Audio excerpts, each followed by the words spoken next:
नगर की पावन धन्य धरा को नमन करता तका अपने समाज में जन्मेड़ा संत महापुरुषों ने नमन करता तका सम्मानित मंच और मंच पर विराजमान हमारे संघर्ष के साथी और हमारे सामाजिक गुरुजी बड़े भाई रघुवीर जी नायक साहब, सीताराम जी नायक साहब, तमाम साथियों के मौजूदगी चरणों में मेरा सादर प्रणाम।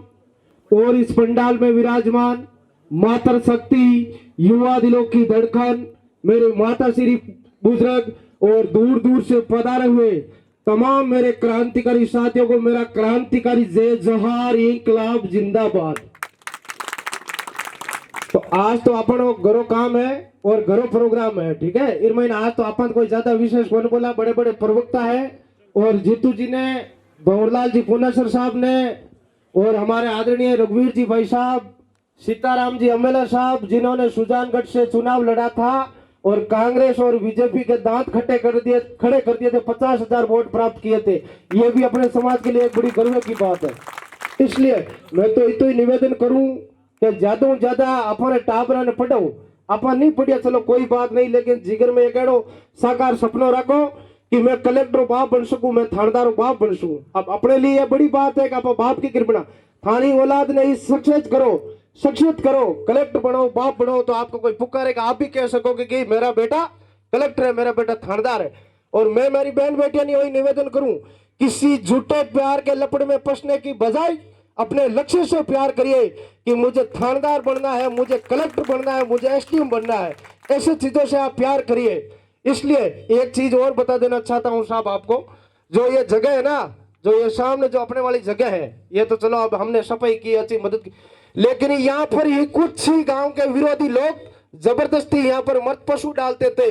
अब तो ठीक है, यहाँ सफाई होगी, काफी दिनों ने भाई सुखराम जी की तरफ से और हमारे यहाँ नैनीवाल तरफ से इनकी मेहनत की वजह से आज यह साफ सफाई है और हम यहाँ आराम से बैठकर सुन सकते हैं। नहीं इतनी यहाँ गंदगी और बदबू थी, हम यहाँ 2 मिनट बैठ नहीं सकते थे, फिर भी गांव वालों की इतनी जबरदस्ती है, यहाँ पर जबरदस्ती ला रहे। और अपना ये एक सामाजिक चेतना का प्रोग्राम है, लेकिन गांव में ऐसा माहौल हो गया और अभी भी मौजूद आए थे बैठे, वो चले गए एसडीएम और पटवारी, ऐसे गांव वालों ने यहाँ बुलाया था पटवारी को मौके पर, एसडीएम को, कि वहां पर ये लोग मूर्ति लगा रहे हैं और मंदिर बना रहे हैं, उस जगह का कब्जा कर रहे हैं, ऐसे लोग हैं। तो इसलिए मेरी समाज को एक और चेतावनी देना चाहता हूं, जब भी इस परिवार के पर कोई पीड़ित या कोई दुख आए तो एक मैसेज के साथ इस परिवार के साथ आपको खड़ा रहना होगा, ये बात बता दूं मैं। अब बात करते अपने शिक्षा की, कि शिक्षा वो शेरनी का दूध है, जो पिएगा वो दहाड़ेगा। शिक्षा बिना एक मनुष्य एक पशु समान है। शिक्षा वो चाबी है जो हजारों अंधविश्वास की बेड़ियों का ताला तोड़ सकती है। और एक बात और है, समाज की एकता के साथ साथ आपका राजनीतिक वर्चस्व भी जरूरी है। जैसे भंवरलाल जी पुनेसर साहब ने बताया था, समाज की चाहे कितनी भी जनसंख्या हो, जब तक आपके नेता नहीं होंगे तब तक आपका काम नहीं होगा, क्योंकि हम खुद भुगतभोगी है। ये जीतू जी रहे, तमाम समाज के साथी रहे, सोहन जी थे, रघुवीर जी भाई साहब थे, हम 10 दिन तक हमने तपस्या की थी। लोवार्ड का जो मैटर था, हमें दुख किस चीज का है, क्योंकि हमारे समाज का कोई नेता नहीं था, इसलिए हमें कोई आकर पूछा तक भी नहीं। और कई ऐसे चमचे दलाल अपनी समाज के भी है जो कांग्रेस बीजेपी के मुख्यमंत्रियों को सैंडल जूते पलेटे उठाते हैं, वो भी नहीं आए। तो ऐसे दलालों का भी बहिष्कार करना चाहिए साहब समाज के लिए। इसलिए मेरी बात को यही विराम दूंगा। एक बार पुनः आप सभी को पधारे हुए को मेरा धन्यवाद।